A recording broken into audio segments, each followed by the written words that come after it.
का टीचर, सारे बच्चे हमारे स्वस्थ और मस्त होंगे। बेटा आप लोगों के लिए हम chapter number 9 application of trigonometry यानी ट्रिग्नोमेट्री का एप्लीकेशन क्या होता है उसकी एक बेहतरीन वीडियो बना के लेके आए हुए हैं। और इसी को बोलते हैं height and distance.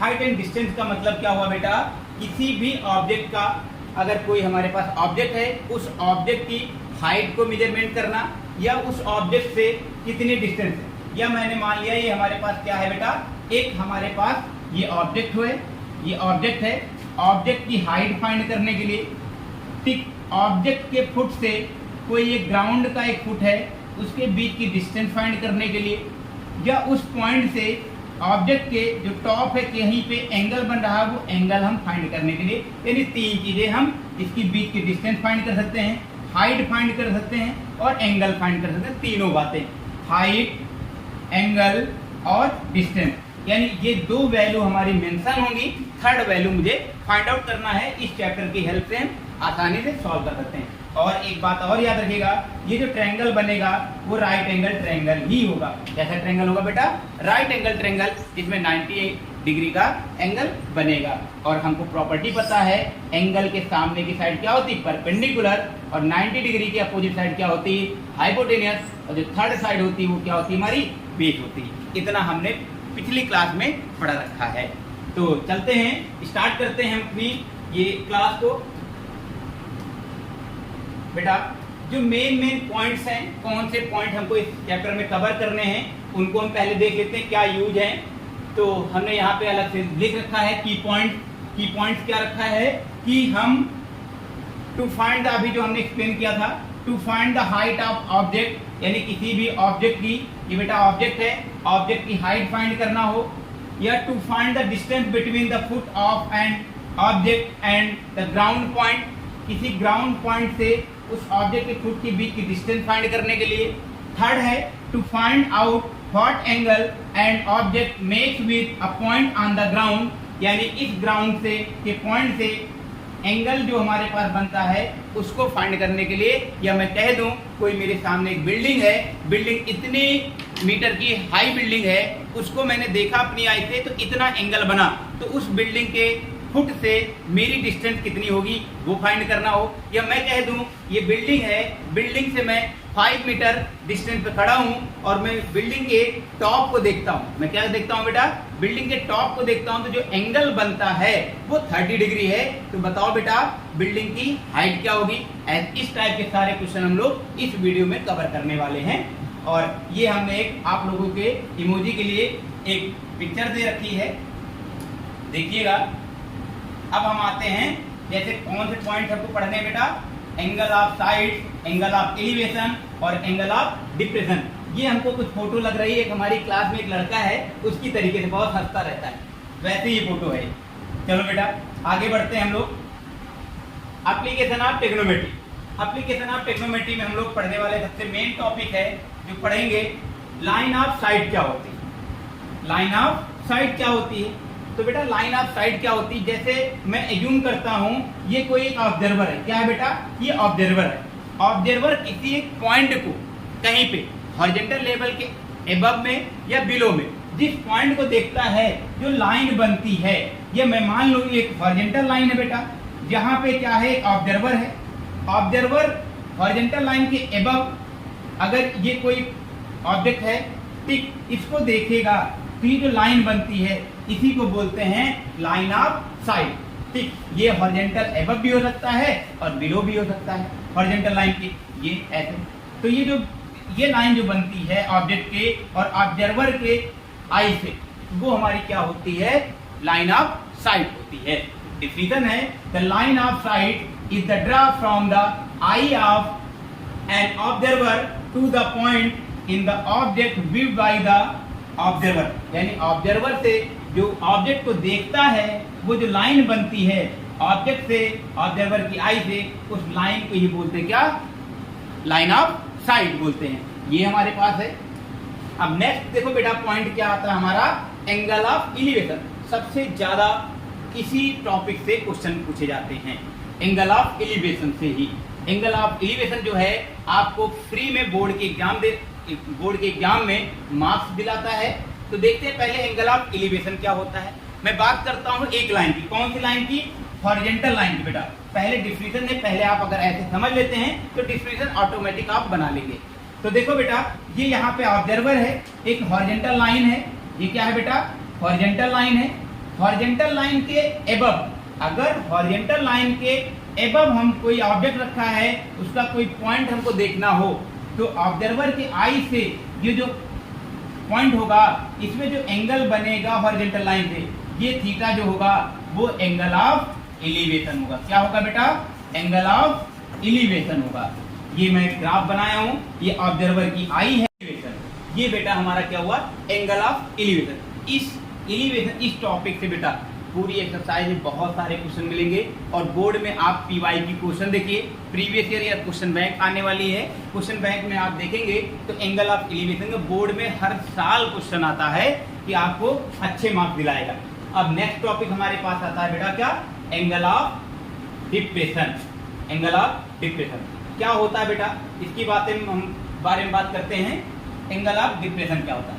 Angle of depression की सिंपल से डिफिनेशन है बेटा, और बहुत इतनी बड़ी डिफिनेशन आप लिखने के लिए तो आप लिख सकते हैं, लेकिन समझने के लिए मेरी बात समझिएगा कि बेटा ये ऑब्जर्वर है, ऑब्जर्वर के सामने एक हॉरिजॉन्टल लाइन है। हॉरिजॉन्टल लाइन अगर ऑब्जर्वर हॉरिजॉन्टल लाइन से बिलो देखता है, क्या देखता है बेटा? बिलो देखता है, ठीक, तो वो हमारे पास क्या होता है? Angle of depression. समझ में आई बात मेरी बात? और एंगल ऑफ एलिवेशन की बात करूं तो ये ऑब्जर्वर है बेटा, अगर ये हॉरिजॉन्टल लाइन से एबव होता है, ठीक, क्या होता है बेटा? एबव होता है, तो एंगल ऑफ एलिवेशन बनता है। क्या बनता है? Angle of elevation. तो angle of elevation, angle of depression मेरे सभी प्यारे बच्चों को समझ में आई होगी बात, ठीक। अब हम ज्यादा टाइम ना यूज करके एक्सरसाइज देखते हैं। एक्सरसाइज क्या है? एनसीईआरटी के हर एक मेरी सारी वीडियो को फॉलो करिए और सब्सक्राइब करिए। हर एक क्वेश्चन को हम आपको एकदम आसान तरीके से बताएंगे कैसे क्वेश्चन सॉल्व किए जाते हैं हाइट एंड डिस्टेंस के। तो बेटा देखो, क्वेश्चन को पहले पढ़िए। अगर आपने क्वेश्चन को पढ़कर ग्राफ बना लिया, फिगर बना लिया, तो यानी मान लो कि क्वेश्चन आपका तुरंत सॉल्व हो जाएगा। तो देखो बेटा क्या है? एक सर्किट आर्टिस्ट, क्या है बेटा? A circuit artist is the climbing a 20 metre long rope. कितने मीटर बेटा? 20 metre long rope which is tightly stretched and tight from the top of the vertical line, vertical pole।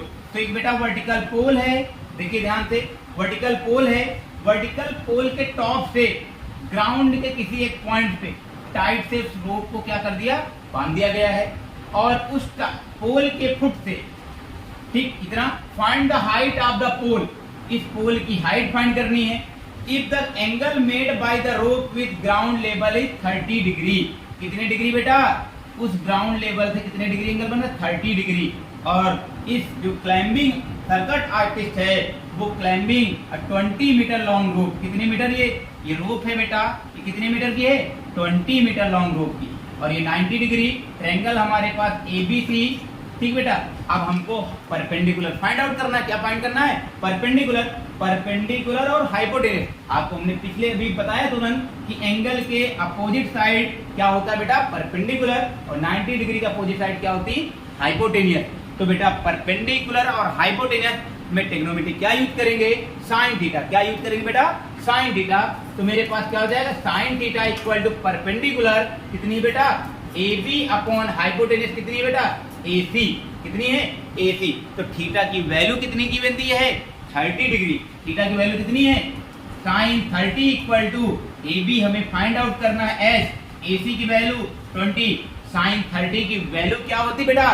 1/2 divide में इधर multiply में equal to H, divide करोगे बेटा 10 equal to H। यानी ये जो वर्टिकल पोल है इसकी हाइट कितनी फाइंड आउट हुई? 10 मीटर। कितनी फाइंड आउट हुई बेटा? तो ये आपका करेक्ट आंसर 10 मीटर आपकी ये पोल की हाइट फाइंड आउट हुई। क्वेश्चन नंबर सेकंड देखते हैं। क्वेश्चन नंबर सेकंड क्या है? बहुत ही सिंपल मेथड होते हैं, आराम से आपको केवल बस ये ध्यान रखना है, परपेंडिकुलर, बेस, हाइपोटेनस, तो 3 साइड को यहाँ पे ध्यान देना है कि 2 साइड का कौन सा रिलेशन है, बेस है, परपेंडिकुलर है, हाइपोटेनियस है, कब कौन सी साइड की नीड पड़ेगी, उसके according sine cos tan cot से कॉस देखो बेटा क्वेश्चन नंबर सेकंड क्या दिया है। क्वेश्चन नंबर सेकंड बहुत ही सिंपल है, बस आप इसका ग्राफ बना लीजिए, फिगर बना लीजिएगा, क्वेश्चन तुरंत लगेगा।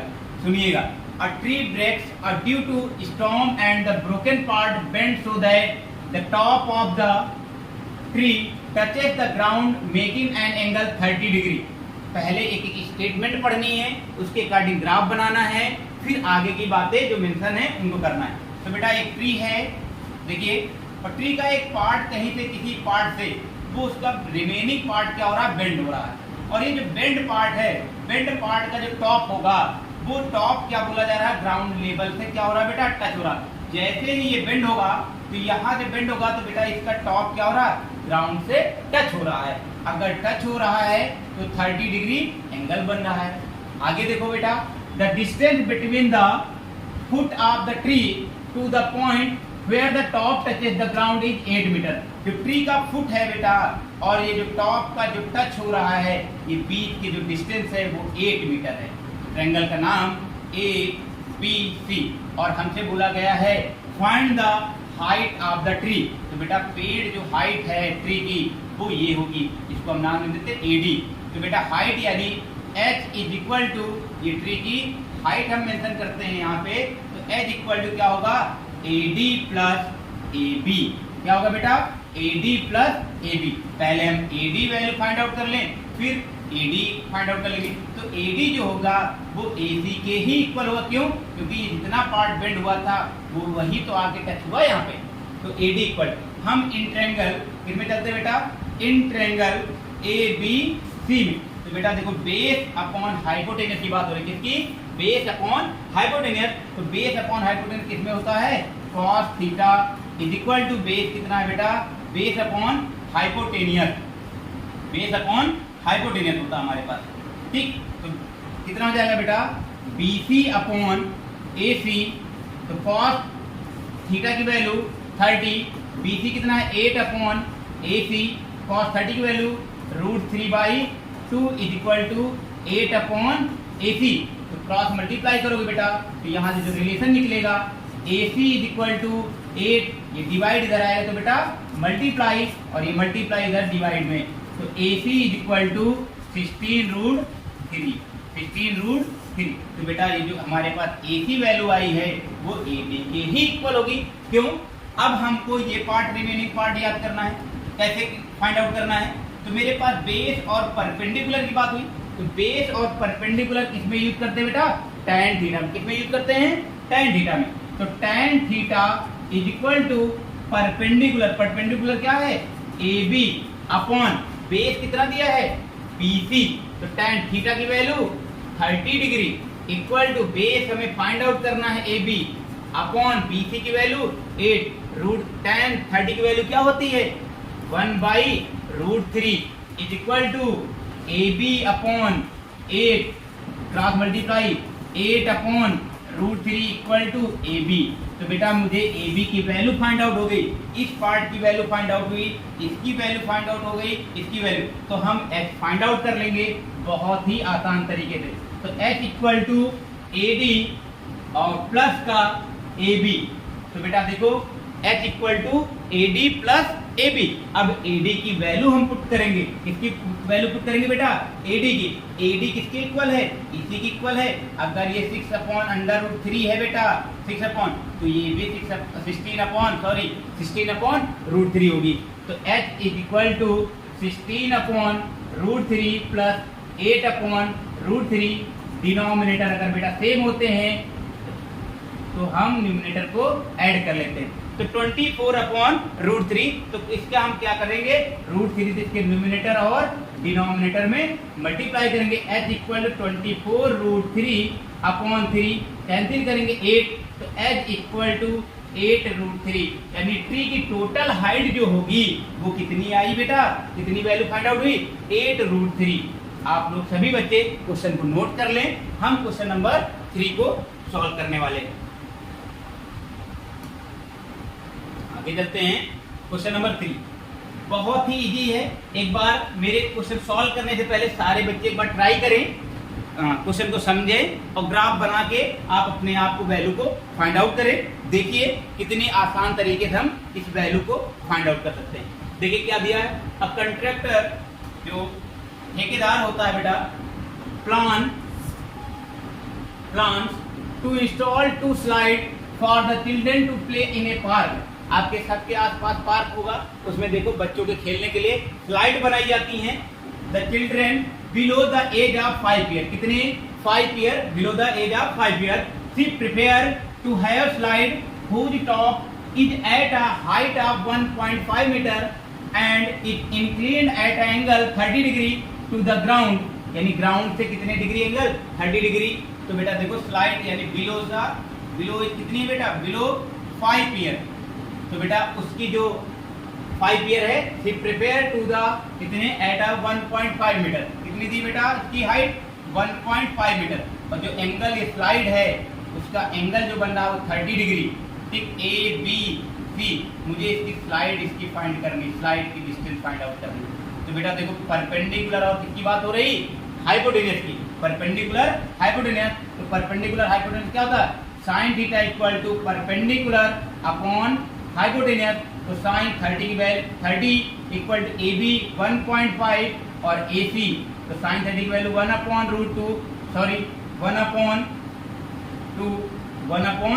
2 equal to 1.5 upon A C, cross multiply करेंगे तो A C is equal to 1.5 into 2, A C is equal to 3 metre. यानी जो बिलो 5 ईयर के बच्चों की जो स्लाइड बनेगी वो कितनी होगी, 3 मीटर की। आगे क्वेश्चन है and inclined whereas for elder children, तो कितने आ गए बेटा 3 मीटर, और ये हमारे पास इतनी। अब हम बात करते हैं किसकी, इसकी, जब हमारे पास एल्डर बच्चों के लिए हाइट क्या बनी स्लाइड की बेटा 3 मीटर, और जो एंगल बन रहा है बेटा वो कितना बन रहा है 60 डिग्री, कितना बन रहा है एंगल 60 डिग्री। तो पी क्यू आर, तो परपेंडिकुलर हाइपोटेन्यूस की बात हुई, किसकी बात हुई, परपेंडिकुलर हाइपोटेन्यूस। तो बेटा साइन थीटा यूज करेंगे, sine theta equal to perpendicular P Q upon hypotenuse P R. तो थीटा की वैल्यू क्या दी है, sine 60 equal to P Q की वैल्यू क्या है बेटा, पी की वैल्यू हमारे पास है 3 अपॉन पी आर। तो साइन 60 की वैल्यू 1 अपॉन कितनी होती है, √3/2 is equal to 3 upon P R, cross multiply कर देते हैं तो P R is equal to 6 upon √3, क्या हो जाएगा बेटा 3 to 6, 6 अपॉन √3 से न्यूमिनेटर और डिनोमिनेटर में मल्टीप्लाई कर देते हैं। तो P R is equal to 6 √3 upon 3, cancel करोगे तो P R is equal to 2√3, P R की वैल्यू आ गई 2√3। तो बेटा जो एल्डर बच्चों के लिए जो स्लाइड बनी वो स्लाइड की डिस्टेंस क्या आई 2√3, और जो 5 ईयर बिलो के बच्चों की स्लाइड आई वो डिस्टेंस कितनी आई बेटा 3 मीटर की है।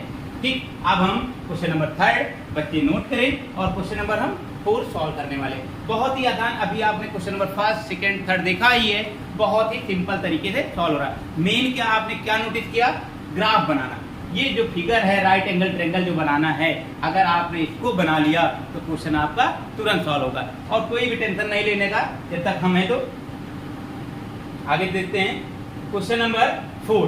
तो बेटा क्वेश्चन नंबर 4 देखिए क्या है, क्वेश्चन नंबर 4 है the angle of elevation of the top of A tower from a point on the ground.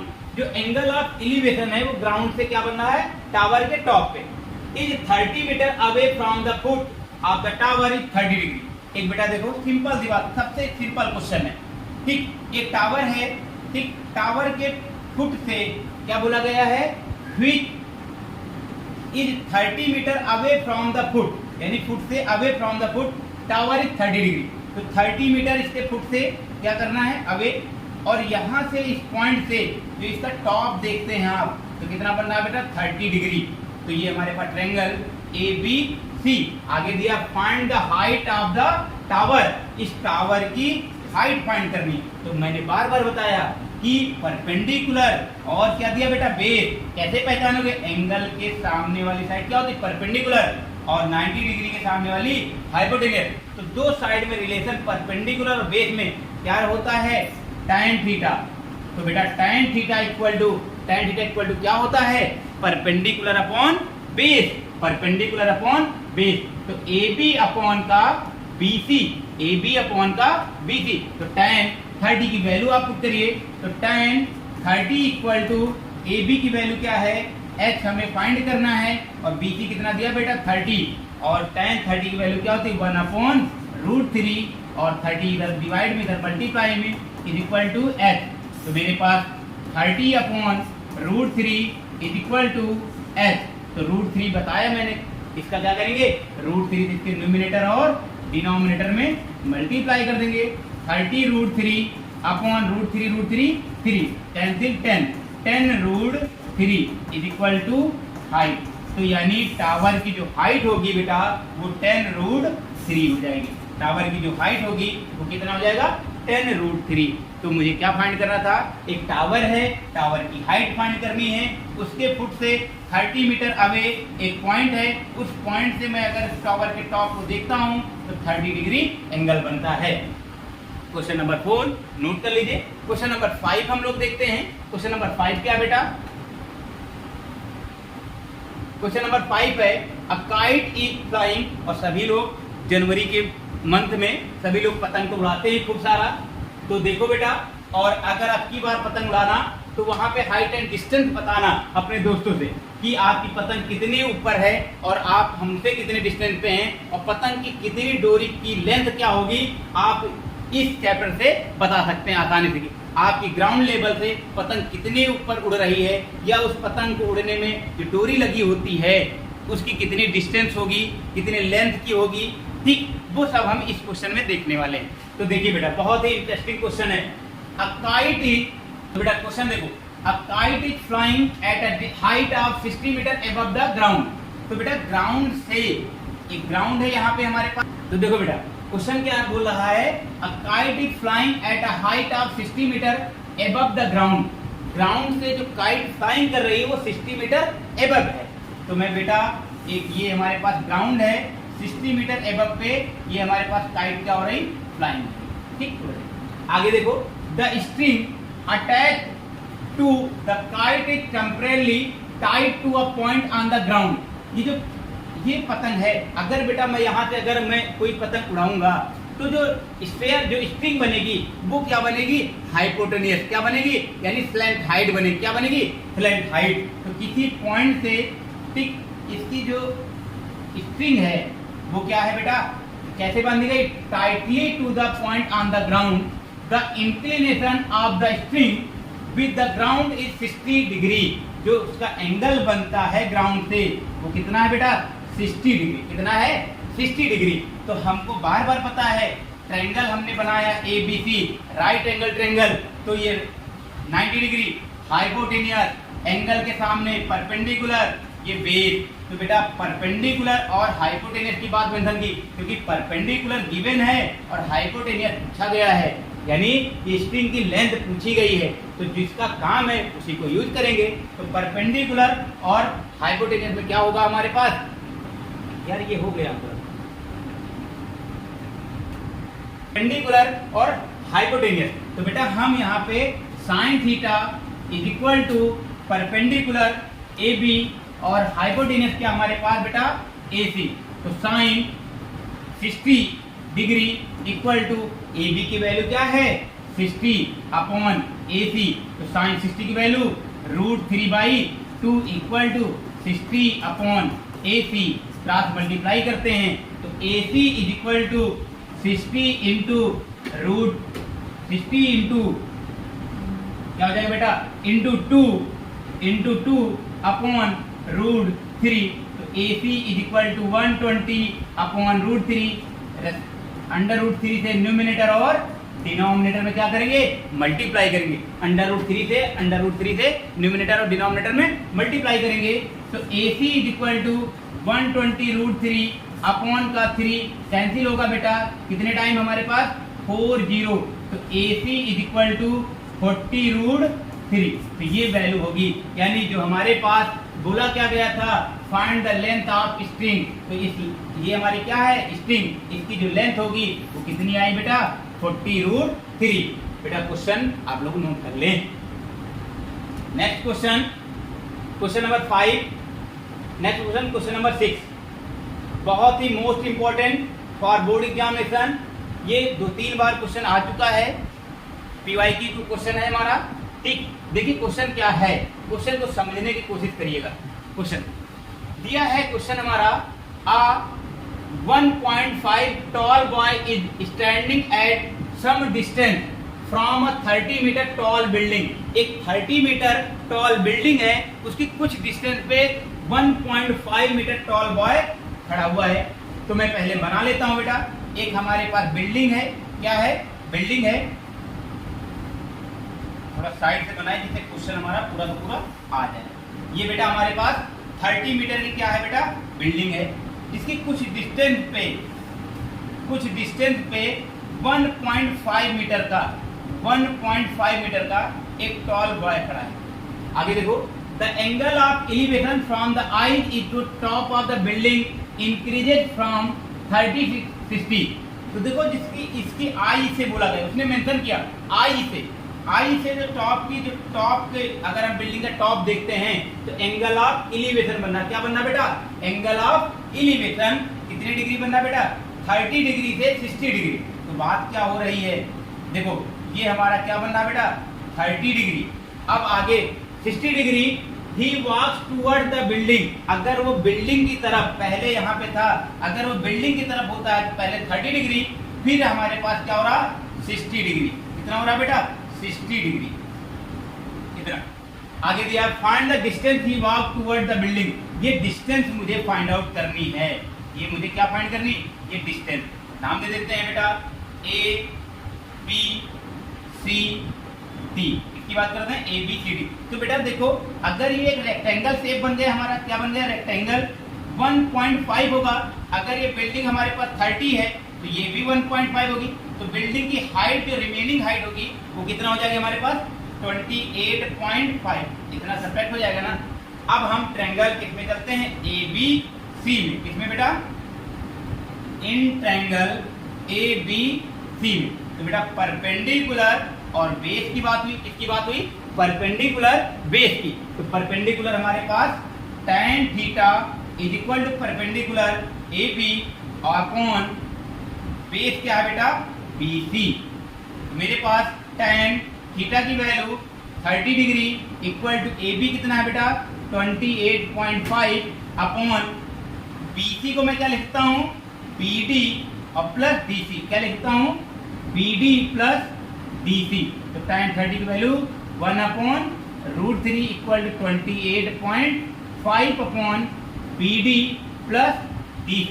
आप मल्टीप्लाई करेंगे तो यहाँ से रिलेशन मिलेगा हमको, BD plus DC equal to 28.5√3। ये वैल्यू आएगी। अब हम नेक्स्ट क्वेश्चन देखते हैं आगे नेक्स्ट टॉपिक में, कि ट्रायंगल ABD में, इसमें बेटा ट्रायंगल ABD में, इन ट्रायंगल ABD। तो बेटा देखो, परपेंडिकुलर और बेस, इसकी बात हो रही, परपेंडिकुलर बेस। तो tan theta equal to AB upon का बेस क्या दिया है बेटा, BD। तो थीटा की वैल्यू कितनी दी है, 60 और AB कितना दिया है, 28.5 BD। tan 60 की value √3 equal to 28.5 upon BC। तो BC is equal to 28.5 upon √3। BC की वैल्यू क्या आ जाएगी, 28.5 अपॉन √3। तो ये डिस्टेंस हमारे पास इतनी होगी और टोटल डिस्टेंस हमारे पास कितनी आ गई, BC हमारे पास टोटल डिस्टेंस 28.5 और हमारे पास इक्वेशन नंबर इसको हमने फर्स्ट बना लिया। अब हमें DC फाइंड करना है, B और हमारे पास BC की वैल्यू पता हो गई है। ठीक, तो यहाँ से हम वैल्यू निकाल लें इसकी, हमको इसकी वैल्यू निकालनी बेटा DC की। हमको BC पता हो गया और मुझे क्या पता हो गया, BD। क्या पता हो गया बेटा, BD। तो ये हमारे पास क्या होगा बेटा, BD है। क्या है, BD। BD की वैल्यू क्या आ गई, 28.5। तो हम यहाँ पे पुट कर देते हैं। देखो बेटा, BD equal to BD plus DC equal to 28.5 root 3, BD की value 28.5 upon root 3 plus DC equal to 28.5 root 3। DC उधर ट्रांसफर करेंगे, DC इक्वल टू 28.5 रूट 3, ये प्लस है इधर बेटा, माइनस 28.5 अपॉन रूट 3, इतनी वैल्यू हो जाएगी। क्रॉस मल्टीप्लाई करेंगे तो बेटा इसमें हम क्या कर लेंगे, तो DC is equal to 28.5 common ले, क्या ले लें बेटा 28.5 कॉमन, तो रूट 3 माइनस का 1 अपॉन का रूट 3, कितना हो जाएगा 28.5, यहाँ पे 28.5 कॉमन ले लेते हैं। देखिए अब क्वेश्चन को हम आगे स्किप करते हैं। देखिए यहाँ पे ये नोट कर लिया होगा आप लोगों ने। देखिए आगे हम क्या करते हैं, बहुत ही कैलकुलेशन केवल है यहाँ पे अपॉन का 1, तो बेटा DC is equal to 28.5 in bracket root 3 कितना होगा बेटा, मल्टीप्लाई करोगे रूट 3 माइनस का 1 upon root 3, DC is equal to 28.5 into subtract करोगे 2 अपॉन का रूट 3, तो DC is equal to multiply करोगे तो 5 two the 10, 8 two the 17, 8 two the 16, 1 carry 17 और 2 टू द 5, 57, कितना हो जाएगा 57.5 रूट 3, तो DC इक्वल टू रूट 3 से मल्टीप्लाई करेंगे बेटा, root 3 upon root 3 into root 3, कितना हो जाएगा बेटा DC is equal to 57 root 3 upon 3, cancel करोगे तो DC इक्वल टू 19 रूट 3, ये हमारा फाइनल आंसर होगा। यानी जो टूवर्ड्स हमारे पास है 30 डिग्री से 60 डिग्री, अगर वो बॉय है tall boy 1.5 tall boy building की तरफ आएगा तो उसकी जो डिस्टेंस होगी वो 19 रूट 3, कितनी होगी बेटा 19 रूट 3, ये डिस्टेंस होगी। क्वेश्चन नोट करें। नेक्स्ट क्वेश्चन हमारे पास है, देखो बेटा क्वेश्चन नंबर 6 हो गया, क्वेश्चन नंबर 7 देखते हैं।